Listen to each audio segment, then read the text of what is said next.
नमस्कार। हमारी आज की क्लास में हम सीखेंगे ईमेल राइटिंग कैसे की जाती है, यानी ईमेल का क्या फॉर्मेट होता है, how to write email writing.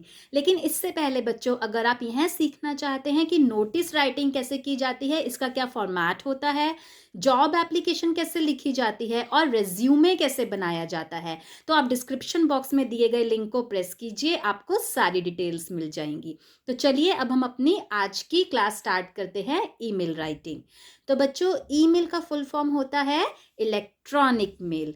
अब ईमेल का मीनिंग क्या होता है? तो मेरी सिंपल लैंग्वेज में, जब हम सॉफ्ट कॉपी में किसी को फॉर्मल या इनफॉर्मल लेटर फॉरवर्ड करते हैं या किसी का लेटर सॉफ्ट कॉपी में रिसीव करते हैं, तो उसको ईमेल बोला जाता है। ठीक है। लेकिन अगर आपके इंग्लिश के पेपर में ईमेल राइटिंग आता है, तो आपको उसके लिए एक प्रॉपर फॉर्मेट चाहिए होगा। तो आज हम वही फॉर्मेट सीखेंगे। तो बच्चों देखिए, यह ईमेल राइटिंग का फॉर्मेट है। आपको सबसे पहले यह ध्यान रखना है कि ईमेल राइटिंग का पूरा फॉर्मेटिंग लेफ्ट हैंड साइड में ही रहेगा। ओके। अब पेपर में जब आपका ईमेल राइटिंग आए, तो सबसे पहले आप उसका क्वेश्चन बहुत ध्यान से पढ़िए कि वह क्या पूछ रहे हैं, आपको किसे मेल करनी है, मेल करने का पर्पस क्या है। एक बार क्वेश्चन को ध्यान से पढ़ के अपने माइंड में ईमेल की थोड़ी सी बॉडी ड्राफ्ट कर लीजिए कि मैं इसकी स्टार्टिंग ऐसे करूंगी, फिर मैं सेंटर में यह लिखूंगी या लिखूंगा और एंड इसका ऐसे करूंगा। उसके बाद आप अपना लिखना स्टार्ट कर दीजिए, क्योंकि तब तक आपको ईमेल का फॉर्मेट तो लर्न हो ही जाएगा। तो सबसे पहले ईमेल राइटिंग के लिए हम लेफ्ट हैंड साइड में फ्रॉम वर्ड लिखते हैं और फ्रॉम के आगे कोई भी ईमेल आईडी लिख देंगे। अब फ्रॉम में किसका ईमेल आईडी आता है? जो यह मेल फॉरवर्ड कर रहा है, सेंड कर रहा है, sender of the mail. For example, अगर मैं किसी को कोई मेल फॉरवर्ड कर रही हूँ, तो मैं हो गई सेंडर ऑफ द मेल। तो मैं फ्रॉम के आगे अपना ईमेल आईडी लिख दूंगी। ठीक है। अब बच्चों, मैं आपको यही सजेस्ट करूंगी कि पेपर में किसी का असली ईमेल आईडी मत लिख कर आइएगा, कोई भी अपनी तरफ से ईमेल आईडी बनाकर लिख दीजिएगा। जैसे मैंने लिखा है abc@gmail.com। आप कुछ भी लिख सकते हैं, abc@yahoomail.com या rediffmail.com। आप कोई भी ईमेल आईडी बनाकर लिख दीजिए। ओके। फ्रॉम लिखने के बाद हम नेक्स्ट लाइन में टू वर्ड लिखेंगे और टू के आगे एक ईमेल आईडी आ जाएगा। अब टू में किसका ईमेल आईडी आता है बच्चों? जो इस मेल को रिसीव कर रहा है, receiver of the mail. For example, मुझे अपने प्रिंसिपल को कोई मेल करनी है, तो मैं टू में प्रिंसिपल का ईमेल आईडी मेंशन कर दूंगी। फ्रॉम में मेरा ईमेल आईडी मेंशन हो जाएगा, क्योंकि मैं इस मेल को सेंड कर रही हूँ, और टू में प्रिंसिपल का ईमेल आईडी मेंशन हो जाएगा, क्योंकि वे इस मेल को रिसीव कर रहे हैं। ओके। फ्रॉम में सेंडर ऑफ द मेल का ईमेल आईडी आ जाएगा, टू में रिसीवर ऑफ द मेल का ईमेल आईडी आ जाएगा। समझ में आ गया? नेक्स्ट है सीसी। सीसी का फुल फॉर्म होता है कार्बन कॉपी। अब देखिए, नाम से ही कितना क्लियर है। अगर हम यह चाहते हैं कि इस मेल का एक एग्जैक्ट कॉपी किसी और के पास भी चला जाए, तो उसका ईमेल आईडी हम सीसी के आगे मेंशन कर देते हैं। आप मल्टीपल लोगों के ईमेल आईडीज मेंशन कर सकते हैं। फॉर एग्जाम्पल, अगर मैं चाहती हूँ कि ये मेल मैं जो प्रिंसिपल को फॉरवर्ड कर रही हूँ, इसकी सीसी की कॉपी एक वाइस प्रिंसिपल और चेयरमैन के पास भी चले जाए, तो टू में मैं प्रिंसिपल का मेल आईडी मेंशन कर दूंगी और सीसी में मैं वाइस प्रिंसिपल और चेयरमैन के ईमेल आईडीज मेंशन कर दूंगी। ओके। सीसी के बाद नेक्स्ट ऑप्शन है BCC.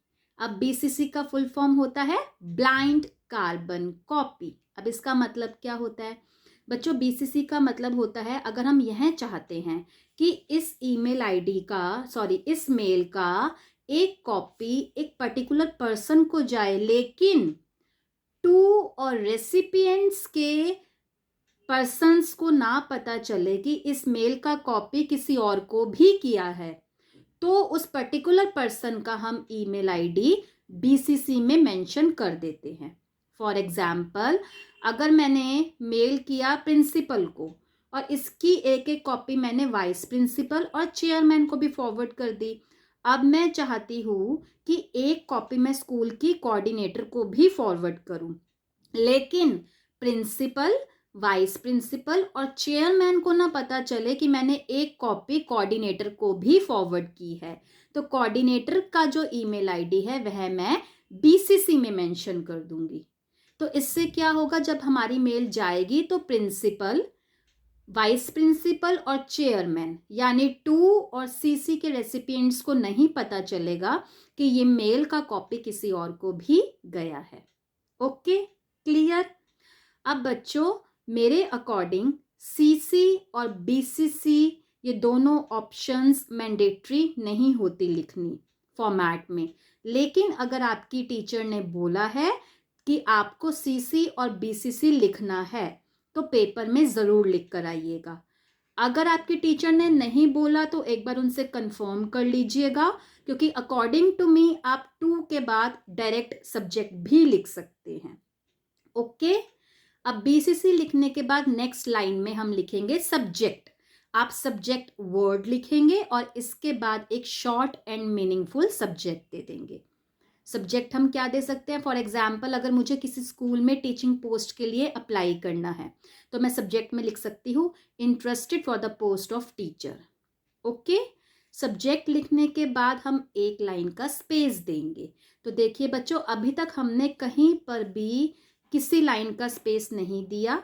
From, to, CC, BCC, subject, हमने किसी में भी किसी लाइन का स्पेस नहीं दिया, लेकिन सब्जेक्ट लिखने के बाद आप एक लाइन का स्पेस देंगे और नेक्स्ट लाइन में आप सैल्यूटेशन करेंगे। अपने से बड़ों को आप रिस्पेक्टेड लिख सकते हैं, अपने से बराबर और अपने से छोटों को आप डियर लिख सकते हैं। जैसे फॉर्मल मेल में मुझे यह मेल प्रिंसिपल को ही करनी है तो मैं इधर रिस्पेक्टेड सर या रिस्पेक्टेड मैडम लिख सकती हूँ। और अगर इनफॉर्मल मेल में मुझे अपने से किसी बड़े को, जैसे मुझे अपने अंकल को मेल करनी है तो मैं इधर लिख सकती हूँ रिस्पेक्टेड अंकल। और अगर मुझे अपने किसी फ्रेंड को मेल करनी है, वो मेरी बराबर की एज का होगा या होगी, तो इधर मैं लिख सकती हूँ डियर और फ्रेंड का फर्स्ट नेम। ओके, और अगर मेरे को अपने किसी यंगर सिबलिंग को करनी है तो डियर और अपने सिबलिंग का फर्स्ट नेम। ओके, समझ में आ गया? अब सैल्यूटेशन करने के बाद आप फिर से एक लाइन का स्पेस देंगे और लेफ्ट हैंड साइड से अपनी मेल की बॉडी लिखना स्टार्ट करेंगे। जैसे आप फॉर्मल लेटर्स में लिखते हैं और इनफॉर्मल लेटर्स में बॉडी लिखते हैं, वैसे ही आप मेल में भी लिख सकते हैं। फर्स्ट पैराग्राफ 2-3 लाइंस का कर दीजिए, ओपनिंग अच्छी सी। फॉर एग्जाम्पल अगर मैं किसी, अभी हम स्कूल की ही बात कर रहे हैं तो मुझे किसी स्कूल में टीचिंग वैकेंसी के लिए अप्लाई करना है तो मैं फर्स्ट लाइन में लिख सकती हूँ, मैंने उनकी वैकेंसी न्यूज़पेपर में देखी है, with reference to your advertisement published in the Times of India, the Hindustan Times, dated on date I would like to apply for the post of teacher in your school। ठीक है, और फिर ये मेरा first paragraph हो गया। Second में मैं पूरी डिटेल्स डाल सकती हूँ। अगर मैं एज अ फ्रेशर अपने आप को शो कर रही हूँ तो मैं अपनी क्वालिफिकेशंस डाल सकती हूँ, मेरी स्किल्स क्या है, मेरे टैलेंट्स क्या हैं। और अगर मैं एज अ एक्सपीरियंस्ड शो कर रही हूँ तो मैं अपनी प्रीवियस ऑर्गेनाइजेशंस का कुछ कुछ इसमें सेकंड पैराग्राफ में मेंशन कर सकती हूँ कि मैं वहाँ पे क्या करती थी, मैं क्या जॉब करती थी, कौन सी क्लास को पढ़ाती थी, मेरा किस सब्जेक्ट में अच्छा ग्रिप है। ठीक है, सेकंड पैराग्राफ लिखने के बाद लास्ट पैराग्राफ में वही 1-2 लाइन का हम लिख सकते हैं, hope to have a positive response from your side या hope to hear from your सून।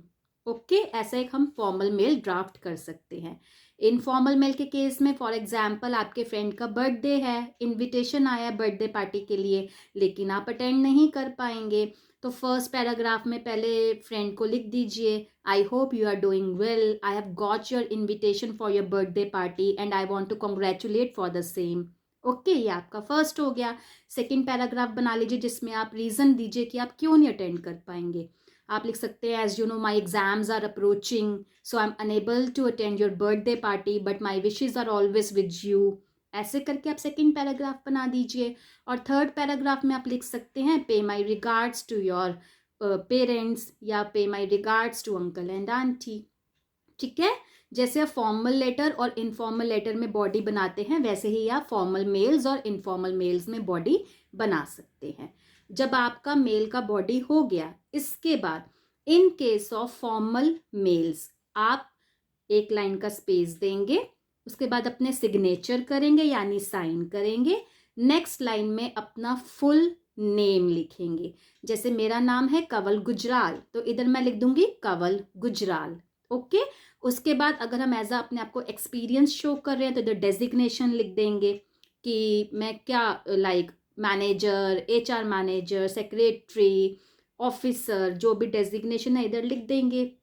अगर एज अ फ्रेशर है तो आप नेम के बाद अपना कोई भी 10 नंबर का कॉन्टैक्ट नंबर लिख दीजिए, मोबाइल नंबर लिख दीजिए। ओके। क्वेश्चन में ध्यान से पढ़ लीजिएगा, कभी कभी फॉर्मल मेल्स में मैं बोल देते हैं कि like you are the secretary of so and so department, तो आपको फिर वही डेजिग्नेशन इधर लिखना पड़ेगा। और अगर क्वेश्चन में नेम दिया गया है कि your name is so and सो, तो आपको वही नेम लिखना पड़ेगा। अगर क्वेश्चन में नेम दिया है लेकिन आपने नेम अपनी तरफ से कोई बना के लिख दिया तो बच्चों आपके नंबर कट जाएंगे। ठीक है। इसलिए क्वेश्चन में एक एक चीज देखिएगा कि क्या क्या डिटेल्स दी हैं और वही डिटेल्स आपको मेंशन करनी होंगी। In case of informal mails, जब आपकी मेल की बॉडी फिनिश हो जाती है, जब आप अपना लास्ट पैराग्राफ कर लेंगे, उसके बाद एक लाइन का स्पेस देंगे और सिर्फ अपना फर्स्ट नेम लिख देंगे in case of informal mails.